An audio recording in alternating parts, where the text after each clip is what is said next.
If you're having issues with your Telegram notifications, then I'm going to show you how to fix your Telegram notifications. So guys, all you have to do is simply click the three lines on the upper left hand side, click on your profile picture guys, scroll down and click on notifications and sounds. Scroll down to the bottom and you will find a reset all notification settings. You want to go ahead and click on that and simply click on reset.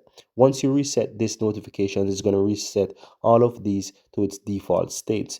Now, once you do that, you can close out of the app and open up the app again and go to notifications and sounds. And you will be able to find all those different notifications here, and you can basically make changes to whatever you want.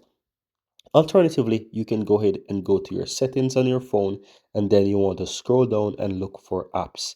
Once you go ahead and find apps, you can go ahead and you can search for Telegram. You can scroll down and search for Telegram, or you can use the search here at the top and simply type in Telegram. And once you find the app, click on that, and then you want to click on the notification section in here. And from here, you can go ahead and ensure that notifications is set to what you want. From you can after that click back and click on your permissions. So once you click on permissions, and you can scroll down and click on notifications, and it will take you right into notifications here as well. So you want to go ahead and ensure that notifications is set to whatever you want here.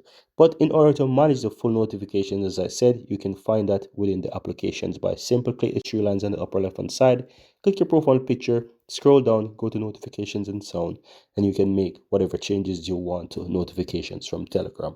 But if you're having any problems with notifications, something is not right, you can't figure it out, just simply scroll down and reset all those notifications, and that should in fact work on your phone. And that's it guys, very easy and very simple.